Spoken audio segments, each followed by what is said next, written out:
দেশের প্রধানমন্ত্রী হিসেবে আপনি স্কুল কলেজের জন্য কি কি নতুন বার্তা দিতেছেন?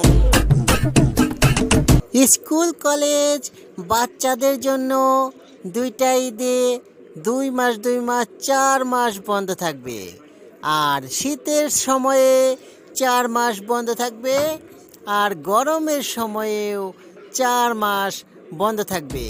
এটা হচ্ছে বাচ্চাদের জন্য সুখবর। তাহলে তো স্যার সবকিছু রসাতলে চলে যাবে।